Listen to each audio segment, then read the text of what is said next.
로마서 5장과 6장에서 사도 바울은 예수 그리스도의 십자가와 부활 사건으로 말미암아 우리는 믿음으로 의롭게 되었기 때문에 이제는 하나님과 관계에서 화평을 누리자, 그렇게 우리에게 이야기를 합니다. 더불어서 죄에 대해서는 세례와 같이 주님과 함께 이미 죽었고 죄의 종에서 의의 종으로 바뀐 자가 되었기 때문에 더 이상 과거 때와 같이 죄에 굴복하며 죄에 끌려다녀서는 안 된다고 이야기를 했습니다. 이제 바울은 7장에 와서 율법에 관해서 또 한 번 긴 이야기를 합니다. 사실 바울은 앞에서도 이 율법에 관해서 대단히 여러 번 반복해서 율법을 설명했습니다. 그런데 이 7장에 와서도 한 장 전체를 율법에 관해 설명을 하는 것입니다. 왜 또다시 또 율법일까? 그만큼 이 율법의 문제가 쉬운 문제가 아니라는 것입니다. 한 번의 설명으로 다 설명할 수가 없다는 거죠. 그리고 예수 그리스도 안에서 이 율법을 잘 정리해야만 복음을 바르게 이해할 수 있다는 사실입니다.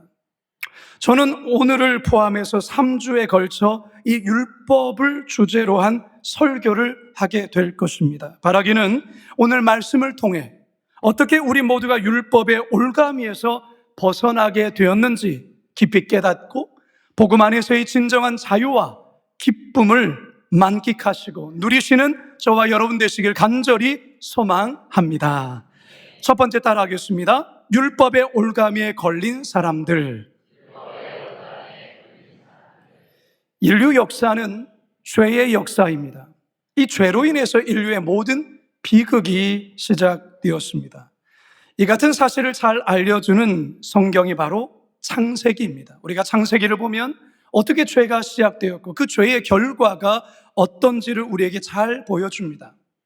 자, 그러나 성경은 궁극적으로 이 비극적인 이 죄의 역사가 예수 그리스도에 의해서 끝이 났고 처리되었고 해결되었다는 것을 우리에게 이야기해 주려는 것입니다. 바로 이 로마서가 그렇습니다. 따라서 이 로마서는 어떠한 성경보다도 대단히 중요한 성경입니다. 우리가 지난날 함께 배웠던 말씀을 잠깐 더듬어 보면 로마서 1장 18절에서 3장 20절까지 이방인들의 죄와 유대인들의 죄에 대해서 바울은 하나하나 조목조목 상세히 고발합니다.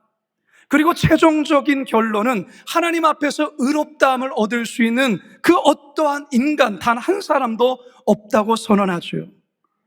인간 스스로의 어떤 노력과 어떤 행위, 심지어 율법으로도 우리는 결코 구원받을 수 없다고 선언합니다. 예수 그리스도의 의로우신 십자가 사건을 믿음으로 받아들일 때 그 의가 우리에게 전가되어 예수 그리스도의 의가 우리의 의가 되며 그래서 우리는 구원을 얻게 된다는 이 복음을 우리에게 설명하고 있는 것입니다. 이 같은 바울의 주장에 대해서 유대인들은 전혀 동의하지 않습니다. 왜냐하면 자신들은 하나님께서 특별히 선택한 자신들은 선택받은 민족에다 이에 대한 분명하고 확실한 보증과 표로 율법을 주셨기 때문이라 생각하는 것입니다. 이들은 율법을 하나의 구원의 보증수표로 이해하면서 율법을 잘 지키면 의롭게 되고 그래서 구원을 얻는다고 생각을 했습니다.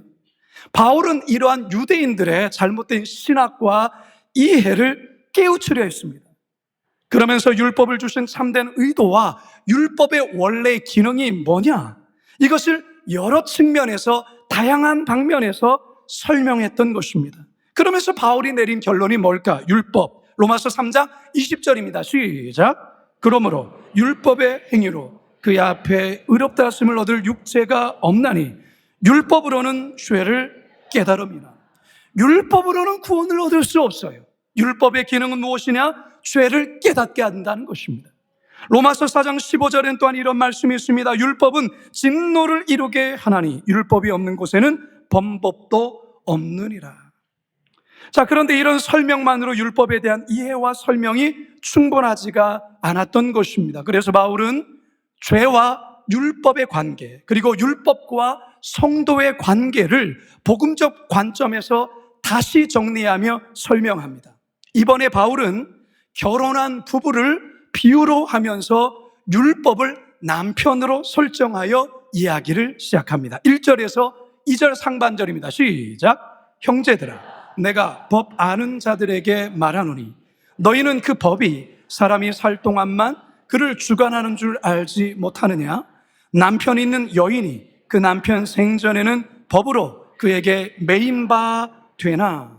일반적으로 결혼한 아내들은 남편의 권위 아래 예속되어 있습니다. 법적으로 율법인 남편에게 구속되었다라는 것을 바울은 이런 비유로 지금 말하고 있는 것입니다. 자, 그런데 문제는 이 율법이라는 남편의 이 성격과 성향이 어떠한가? 이 율법이라 불려지는 이 남편은 자상하거나 따뜻한가? 그렇지 않습니다. 인자하거나 이해심이 많은가? 그렇지 않습니다. 이 율법의 남편은 대단히 완벽주의자입니다. 대단히 냉정합니다. 하나부터 열까지 늘 따지고 지적하고 정죄하기를 좋아하는 남편입니다. 자, 이런 남편과 사는 아내는 행복하겠습니까? 전혀 밥맛이죠. 그렇지 않습니까? 네. 얼마나 힘들겠습니까? 아내들의 심리는 항상 불안할 거예요. 항상 살얼음판을 걷는 듯한 초조와 불안 가운데 살 수밖에 없을 것입니다. 뭐든지 지적하고 따지는 남편에게 오늘은 또 어떤 지적을 받지 않을까 노심초사하며 늘 남편의 눈치만을 보며 살아야 하는 것입니다. 그런 아내의 마음엔 평안이 없습니다. 자유함도 없고 기쁨도 없고 늘 긴장 속에 살아가야 되는 것이죠. 이게 바로 율법의 남편에 갖는 특징이에요. 그 아래 구속된 우리의 모습이다 그 말이에요. 바울 자신도 예수 그리스도를 만나기 전까지는 이런 삶을 살았습니다. 율법의 특심이었던 그는 자신에게도 그랬지만 율법을 지키지 않는 자들에게는 항상 살벌한 사람으로 돌변했습니다. 누구를 만나도 그가 율법을 제대로 지키며 사는지 안 지키는지 항상 감시했습니다. 율법대로 살지 않은 사람을 발견하면 어떻게든 그를 정죄하였고 더 나아가 죽이기까지 했습니다. 그래서 스데반 집사님이 죽임을 당한 것입니다.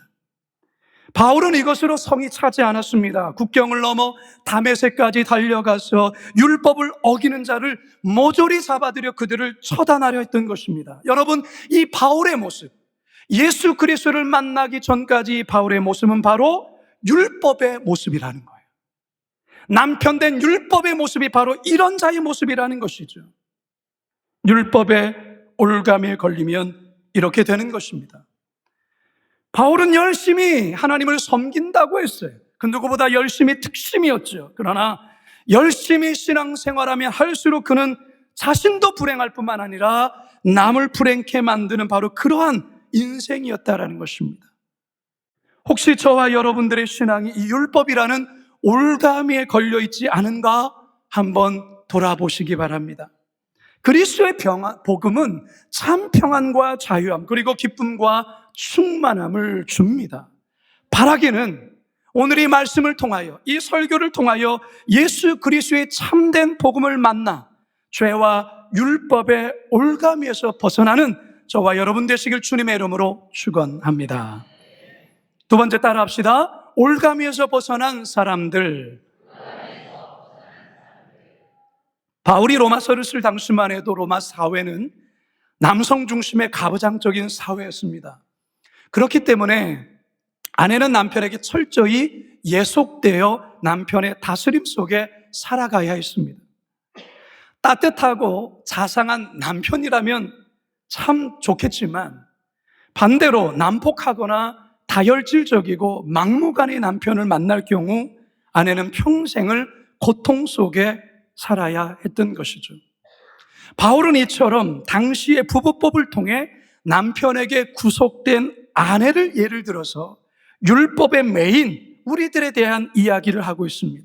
그런데 바울이 본문을 통해서 오늘의 본문을 통해 진정 말하려는 것은 아무리 폭군과 같은 이 남편을 만나 철저히 고통 속에 구속되어 살아간다 할지라도 여기에 벗어날 길이 있다는 것을 이야기하려고 하는 것입니다. 그것은 그게 무엇이냐?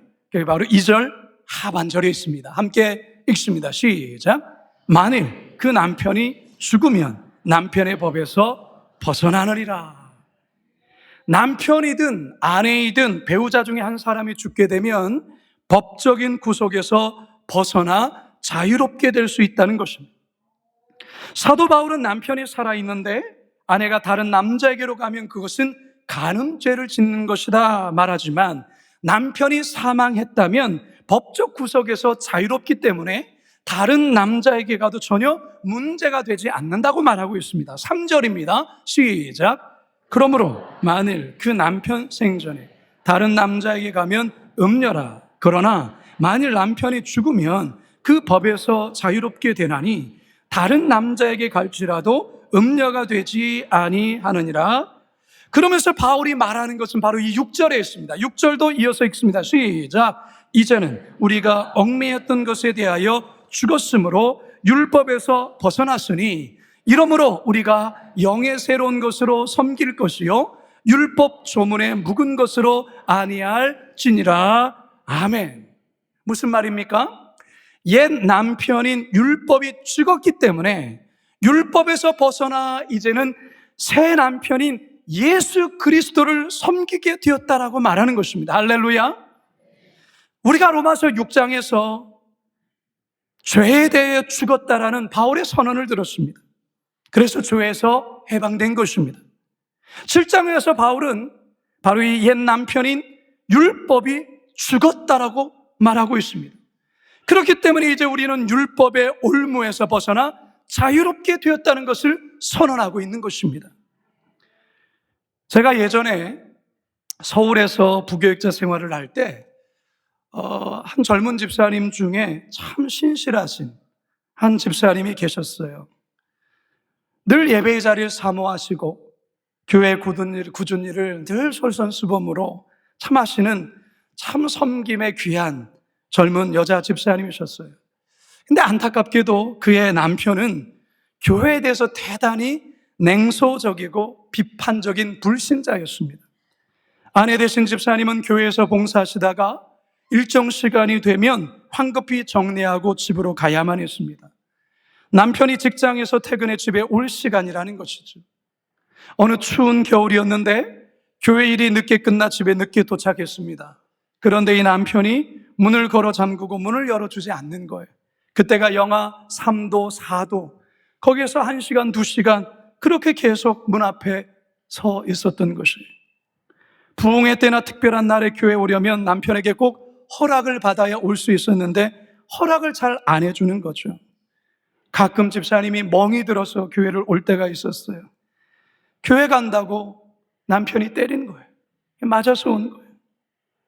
여러분, 이 집사님이 삶이 얼마나 힘들겠습니까? 그래서 늘 기도할 때마다 이 남편의 구원을 위해서 늘 눈물로 기도하는 모습을 자주 보았습니다. 그런데 여러분, 이 집사님의 남편이 어떻게 된 줄 아십니까? 내용의 흐름상 죽었을 것이다, 이 말이 나올 것 같습니까?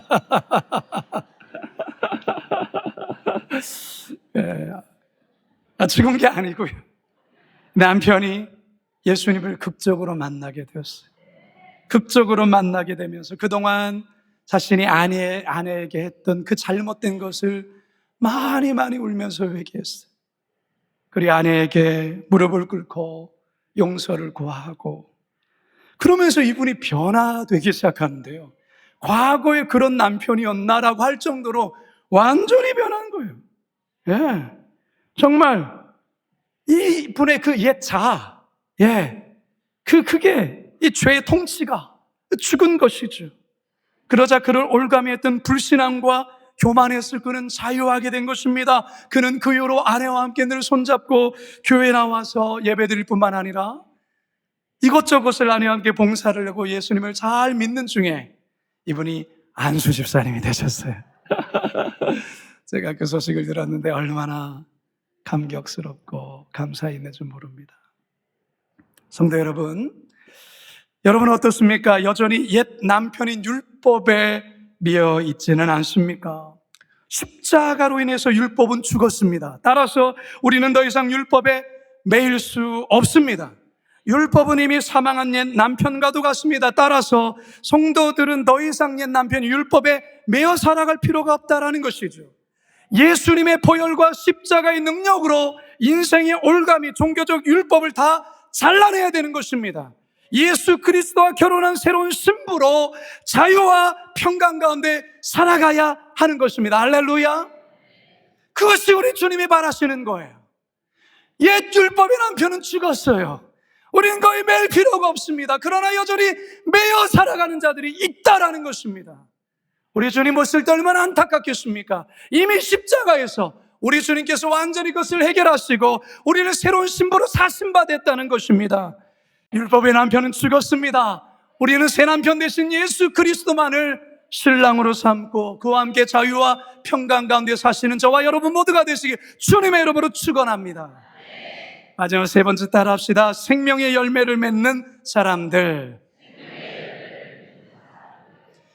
제가 이번 휴가를 참 보내면서 잘 쉬고 왔습니다. 네, 하나님께서 저에게 새벽 한 2, 3시경에 2번이나 저를 깨우셔서 기도하게 하셨습니다. 여러 가지 제목들을 놓고서 하나님께서 떠올려 주시는 것 가지고 기도를 했습니다. 먼저는 하나님 앞에 깊은 회개 기도를 했습니다. 지난 시간 마치 영화의 필름처럼 지나가는 그러한 모습 속에서 하나님께 바르지 않았던 저의 동기와 태도와 모습들에 대해서 우리 주님 깊이 회개케 하게 하셨습니다. 이제 하반기에 맞이하게 될 여러 사역들, 내년에 새로운 사역들, 목회 사역들에 대해서 하나님 기도하게 하셨습니다. 그리고 또 하나, 무엇보다도 기도 중에 감사의 기도가 터져나오게 하셨습니다. 하나님께서 저희 인생 가운데 베푸신 그 은혜 하나하나를 주님께서 떠올리게 하시면서 깊이 기도했습니다.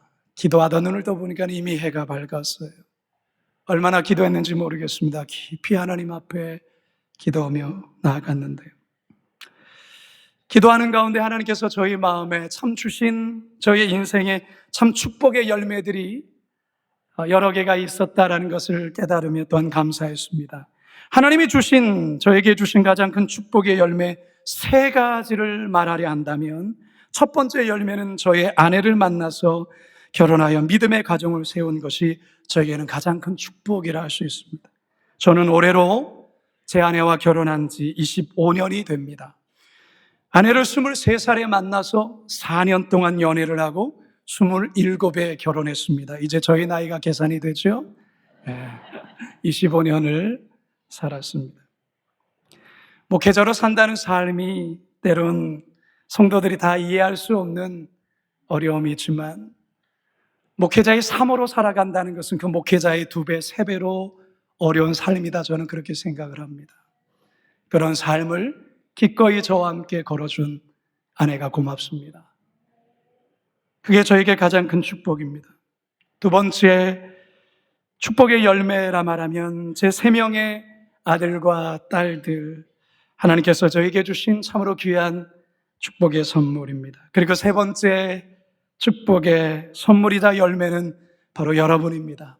거룩한 비 광성교회를 만나 위임 목사가 되어 영적인 자녀인 여러분들을 목양하며 6년간 목회의 시간을 갖게 된 것에 대한 것입니다.